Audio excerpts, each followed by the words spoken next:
Hello everybody, it is me, Stephanie, and tonight I have some more scary stories to read. I tried to come up with a video idea, but because I've been busy with having a yard sale, getting rid of stuff, being outside in the heat all day, I figured it'd be a nice way of relaxing by reading a couple scary stories. How does that sound? So, like last time, we're just gonna find some good old scary stories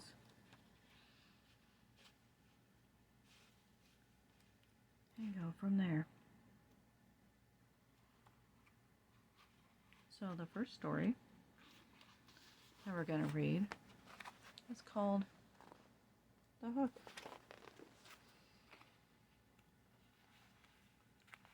So, everybody get a nice, quiet,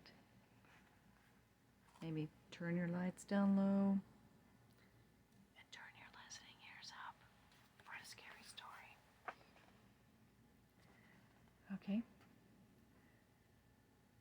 Donald and Sarah went to the movies. Then they went for a ride in Donald's car. They parked up on a hill, edge of town. From there, they could see the lights up and down the valley. That sounds pretty. Donald turned on the radio and found some music, but an announcer broke in with a news bulletin. A murderer has escaped from the state prison. He was armed with a knife and has headed south on foot. His left hand was missing. In place, he wore a hook. Let's roll up the windows and lock the doors, said Sarah. That's a good idea, said Donald. Yeah, Donald, does sound like a good idea. That prison isn't too far away, said Sarah. Maybe we should go home. But it's only 10 o'clock. 10. That's about the time I try to go to bed. It's 10.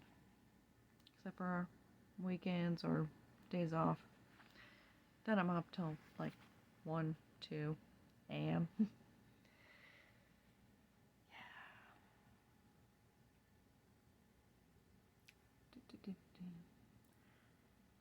I don't care what time it is, she said. I want to go home. Look, Sarah, said Donald. He's not going to climb all the way up here. Why would he do that? Even if he did, all the doors are locked. How would he get in? Jeez, Donald. I don't know. Maybe he could... Let's think of how he would get in. Could he break the glass? I mean, it's not that hard to just pick up a rock and smash a window. I mean, he has a hook. He can just jimmy the lock. Telly? Don't pop my camera stand. You know better. No, don't. Just wait. Donald, you could take that hook and break through a window and open a door. See, Sarah's smart. I'm scared. I want to go home. Tally's like really in my face right now. Donald was so annoyed. Girls are always afraid of something, he said. Gotta find this Donald. Gotta find this Donald person and make him scared. As he started the car, Sarah thought she heard something or someone scratching at her door. Did you hear that?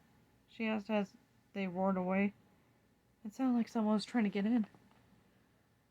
Oh, sure, said Donald. Soon they got to her house. Would you like to come in and have some cocoa, she asked. No, he said. I've got to go home. He went around to the other side of the car to let her out, hanging on the door handle was a hook. Scary? I don't know if that would be true today about a man with a hook.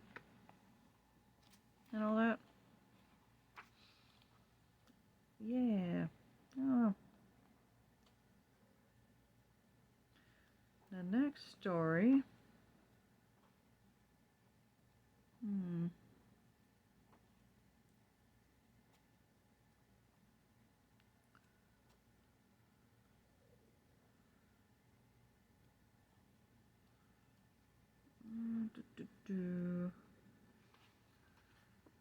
Oh, should we do something that sounds like fun? How does clinkety clink? Let's read. An old lady got sick and died. She had no family and no close friends, so the neighbors got a grave digger to dig a grave for her. And they had a coffin made, and they placed it in her living room.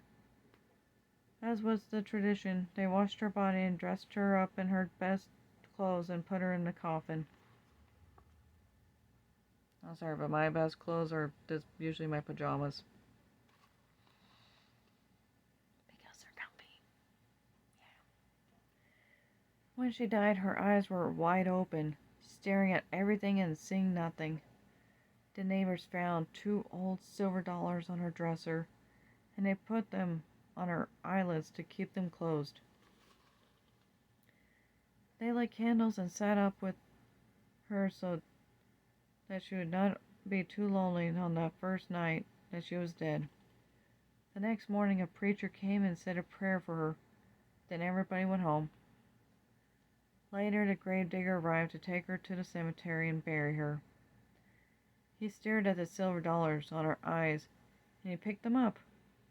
How shiny and smooth they were. How thick and heavy. They're beautiful, he thought. Just beautiful. He looked at the dead woman. With her eyes wide open, he felt she was staring at him, watching him hold her coins.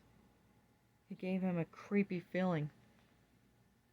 Oh yeah, I mean, if a dead body was staring up at me, I'd be kind of creeped out too.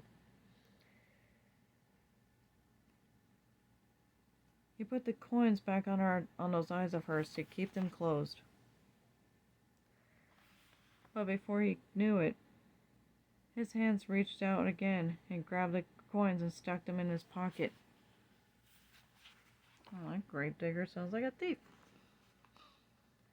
Then he grabbed a hammer and quickly nailed shut the coffin lid on. Now you can't see anything, he said to her. Then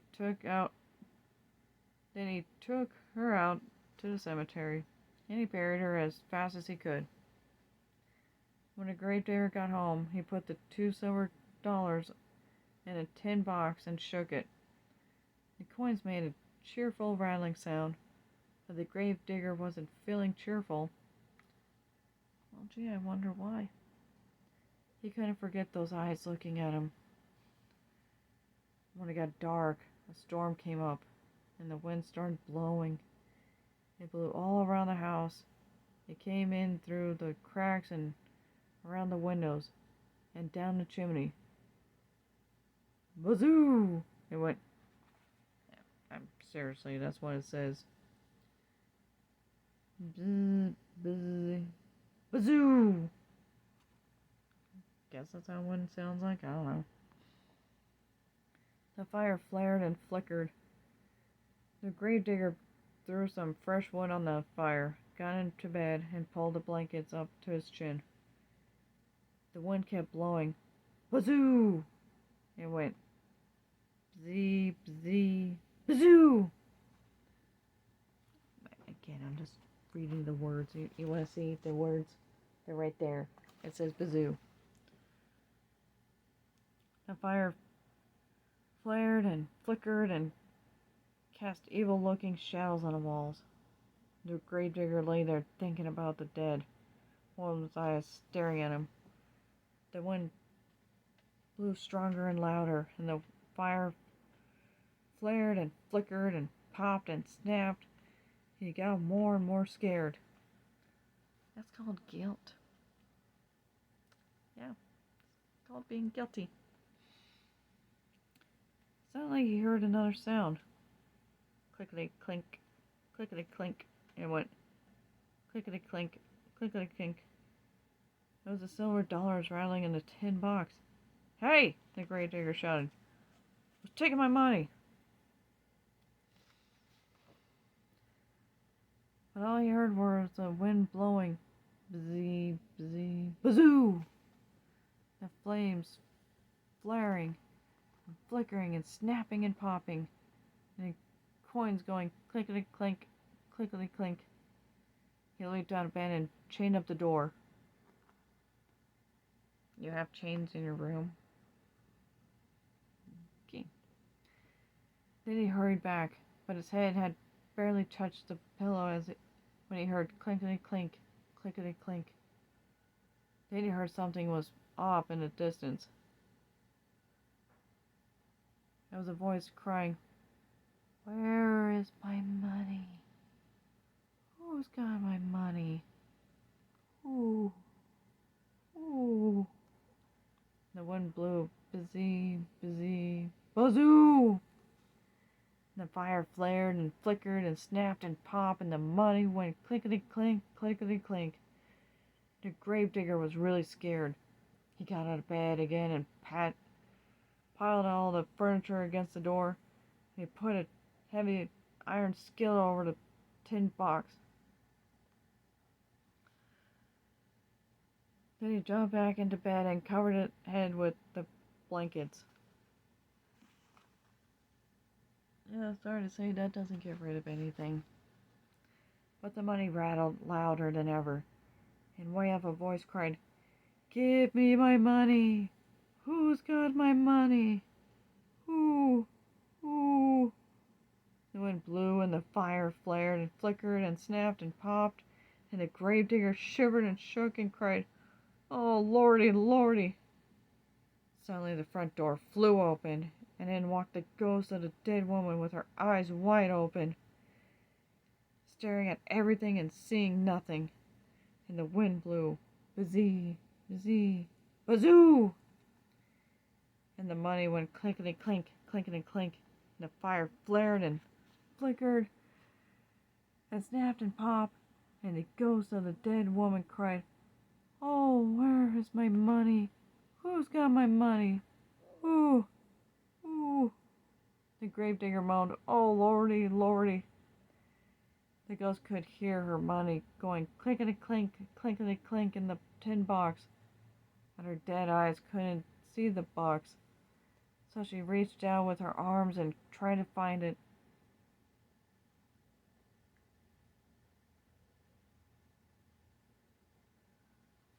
The wind went bzee, bzee, bazoo, and the money rattled clinkety-clink, clinkety-clink, and the fire flared and flickered and snapped and popped, and the gravedigger shivered and shook and moaned, "Oh, Lordy, Lordy." And the woman cried, "Give me my money. Give me my money. Who's got my money? Ooh, ooh."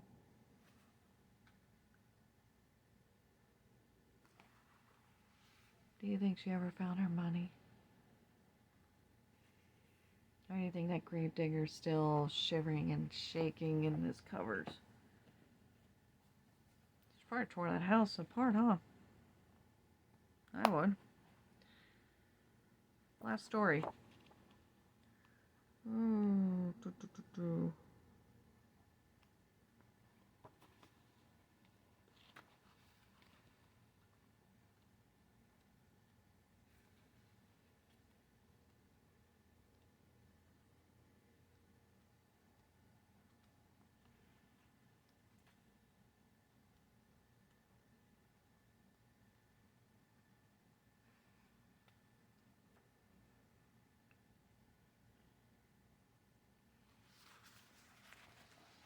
Okay.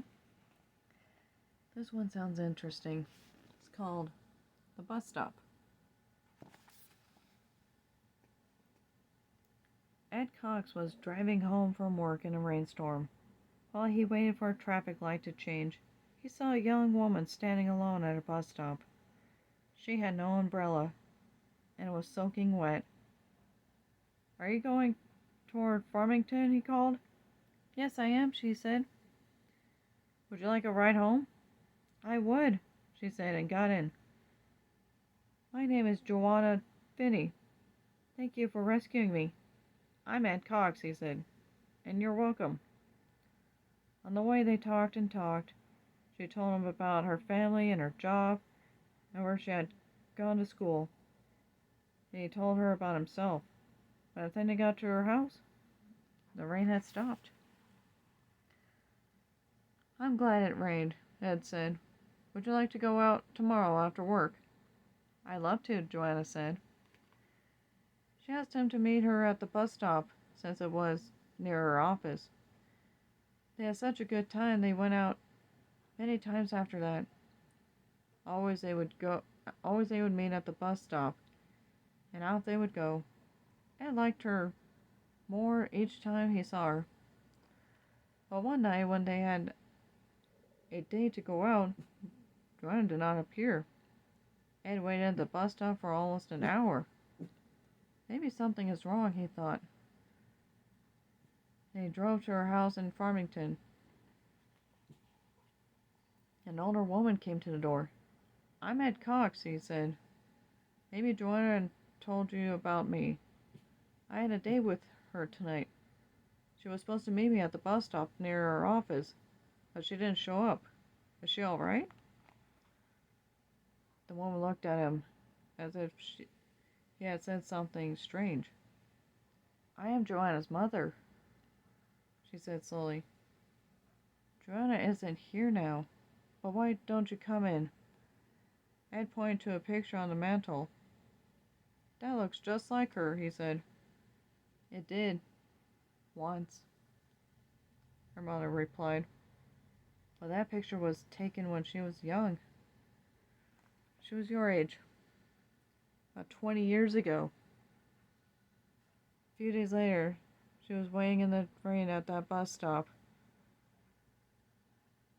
A car hit her, and she died.